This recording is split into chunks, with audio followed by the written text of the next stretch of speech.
এক গ্রামে আবুল নামের একটি চাষি বাস করত। নিজের কোনো জায়গা জমি না থাকার কারণে আবুল গ্রামের জমিদারের জমিতে ভাগে চাষের কাজ করত। সারাদিন রাত খেটে খুঁটে আবুল যে ফসল ফলাতো তার বেশিরভাগটাই যেত জমিদারের দখলে, আর সামান্য কিছু ফসল জুটত আবুলের ভাগ্যে। কিন্তু তাতে আবুল আর আবুলের বউয়ের কিছুতেই চলতো না। রোজ রোজ আধপেট খেয়ে তাদের জীবনযাপন করতে হতো। তাই আবুল ঠিক করলো জমিদারের কাছ থেকে ফসলের সমান ভাগ চাইবে।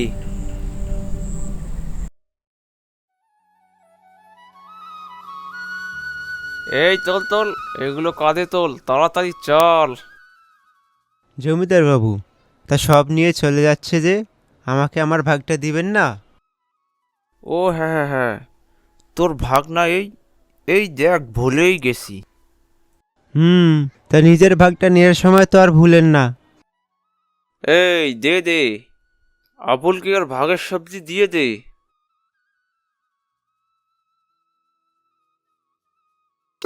জমিদার মশাই, এ তো কম সবজি। এই সবজি তো তুই প্রতিবার নিয়ে যাস, তা আজ আবার কি হলো? হ্যাঁ, কিন্তু তাতে যে আমার সংসার একদমই চলে না জমিদার মশাই। তাছাড়া সারাদিন তো খেটে সবজিগুলো আমি ফলাই, আর তার বেশিরভাগটাই নিয়ে যান আপনি। আর নিয়ম মতো জমির ফসল অর্ধেক ভাগাভাগি হওয়ার কথা। নিয়ম? খুব নিয়ম শিখছিস মনে হচ্ছে। শোন আবুল, এই জমি আমার, আর আমি এই গ্রামের জমিদার। এই গ্রামের সব নিয়ম তৈরি করি আমি। খাটবে একজন আর সব জিনিস নিয়ে যাবে অন্য কেউ। খুব বড় বড় কথা হচ্ছে না তোর? দাঁড়া দেখাচ্ছি মজা। এই আবুলকে যে সবজি দিয়েছিস সব কেড়ে নে। এই বলে তার সব সবজি কেড়ে নিল জমিদার। তখন আবুল বলল, এ কি করছো? এটা তো আমার ভাগের সবজি। এই আবুল, কান খুলে শুনে রাখ। এই জমিতে আজ থেকে তোকে আর কোনো কাজ করতে দেয়া হবে না। শুধু এই জমি কেন, গ্রামের কারো জমিতে তুই কাজ করতে পারবি না। দেখি তুই কি করে বাসিস। আমার সাথে তর্ক? আহ, এই চল।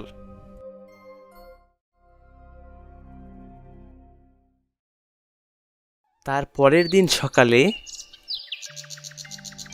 দুইটা ফসল ঘরে আসতো, সেটাও গেল বন্ধ হয়ে। হ্যাঁ, এবার কি করবে? কি আর করব, ভাবছি দুইটা সবজি চারা এনে উঠোনে বসাবো। যা হয় তাতেই কষ্ট করে চলতে হবে আর কি।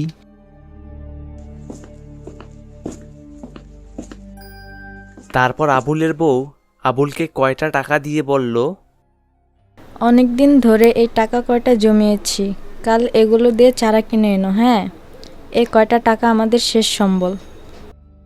হে আল্লাহ, শেষ পর্যন্ত এই কয়টা টাকা কিনা আমাদের শেষ সম্বল। রহম করো আল্লাহ, রহম করো। পরের দিন সকালে আবুল গেল চারা কিনতে। কিন্তু রাস্তায় একজন ফকিরের সাথে দেখা। ফকির আবুলকে বলল, বাবা, ও বাবা, একটু ভিক্ষা দেবে বাবা?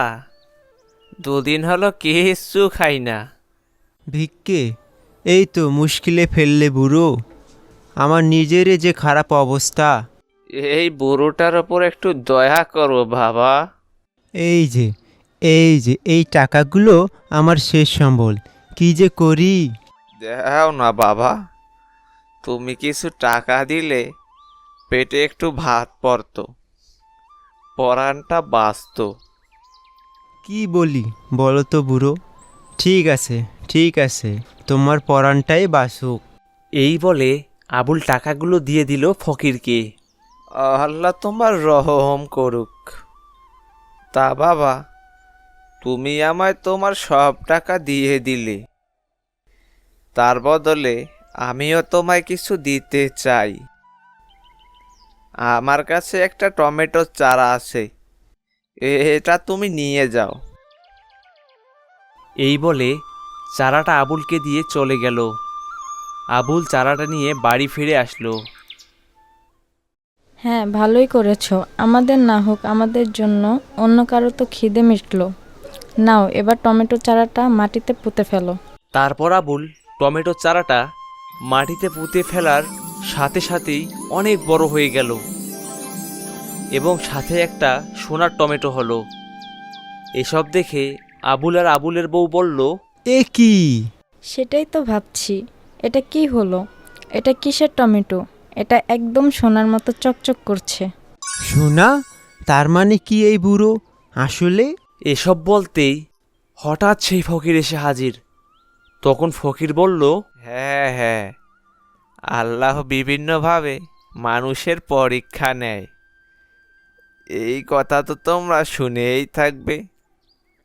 আজ তোমাদেরও একটা পরীক্ষা নেওয়া হয়েছে। এত অভাবের মধ্যেও তোমাদের দুজনের মন অন্যের জন্য ভাবে।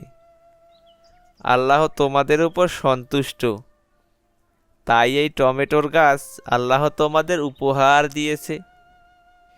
এতে রোজ একটি করে সোনার টমেটো হবে, সেটা দিয়ে তোমাদের অভাব দূর হয়ে যাবে।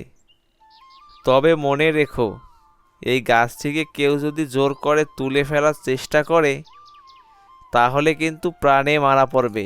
হ্যাঁ। শুক্রিয়া হে দয়াময় আল্লাহ, আমাদের আর কোনো অভাব অনাটন থাকবে না। বউ, যাই, আমি সোনার টমেটোটা স্বর্ণের দোকানে বিক্রি করে আসি। তারপর স্বর্ণের দোকানে গিয়ে বিক্রি করে দিল টমেটোটা। তারপর আবুল বাড়ি ফিরে বউকে বলছে, বউ, দেখো দেখো কত টাকা আমাদের। এরকম বাচ্চাদের মতো পাগলামো করছো কেন বাপু? ও মা, করবো না? জীবনে প্রথমবার এত টাকা একসঙ্গে দেখলাম। এবার তুমি দেখো আমি কি কি করি। হ্যাঁ, আমাদের কত টাকা, কত টাকা আমাদের। এরপর প্রতিদিন একটা করে টমেটো ফলাতে থাকে আবুল, আর এক এক করে নিজের আর বউয়ের স্বপ্ন পূরণ করতে থাকে। সে অনেক জায়গা জমি কিনে চাষ করার জন্য নিজেদের ভাঙ্গা বাড়ি বদলে একটা বড় বাড়ি বানায় আবুল। গ্রামের সকল গরিব দুঃখীর পাশে দাঁড়ায় আবুল। ওদিকে জমিদারের কানে যায় এই খবর।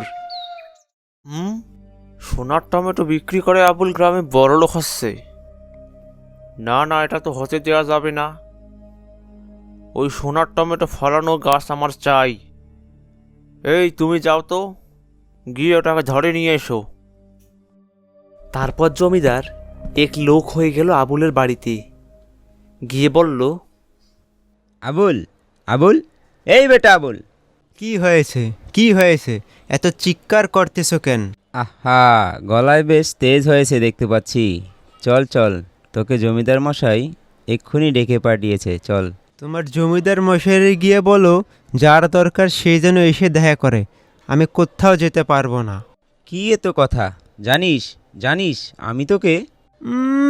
বেশি জোর দেখিও না, এক্ষুনি গ্রামের লোকদের ডেকে তোমায় এমন ধোলাই দেব না। যাও যাও যাও। তারপর জমিদারের এক লোক জমিদারকে গিয়ে সব খুলে বলল। তখন জমিদার বলল, কি এত বড় কথা? চল তো দেখি, আজকে ওর একদিন কি আমার একদিন। এই বলে জমিদার আবুলের বাড়িতে গেল আর বলল, 2 টাকা হাতে পেয়ে সাপের পেশপা দেখছিস না? আমার আদেশ অমান্য করছিস, জানিস আমি তোর কি করতে পারি? খুব বেশি আর কি করবেন? আপনার এই পোষা কুকুর দিয়ে আমাকে মার খাওয়াবেন, এই তো। কি? আমার মুখে মুখে কথা? এই এর বউকে বেঁধে আমার বাড়িতে নিয়ে চল। এ কি কি করছো? হ্যাঁ, আমায় ধরেছো কেন? ছেড়ে দাও, ছেড়ে দাও। জমিদার মশাই, আমার বউরে ছেড়ে দেন, ছেড়ে দেন। আমারে ধরেন কিন্তু ওরে ছেড়ে দেন। কি, কোথায় গেল তোর জোর? ছেড়ে দিতে পারি, কিন্তু একটা শর্তে। এই সোনার টমেটোর গাছটা আমাকে দিতে হবে। ঠিক আছে, তাই দেব। ওই যে সোনার টমেটো দেওয়া গাছ, যান নিজের হাতে তুলে নেন। তাই নাকি? এটাই সেই গাছ? আজ থেকে এটা আমার। হা হা হা হা হা। তারপর জমিদার টমেটো গাছের কাছে গিয়ে যেই হাত দিল অমনি টমেটোর গাছ টানতে শুরু করলো। তখন জমিদার বলল, একই একই একই একই হচ্ছে, বাঁচাও বাঁচাও। এসব দেখে জমিদারের লোক জমিদারকে বাঁচাতে গেল। তখন তারাও জমিদারের সাথে মরে গেল। এসব দেখে আবুল বলল, দেখো বউ দেখো, লোভে পড়ে পাষাণ্ডগুলো কেমন মরে গেল। আজ থেকে আমাদের আর কোনো ভয় নেই, এই গোটা গ্রামের আর কোনো ভয় নেই। আর ভয় নাই বউ, ভয় নাই, আর ভয় নাই।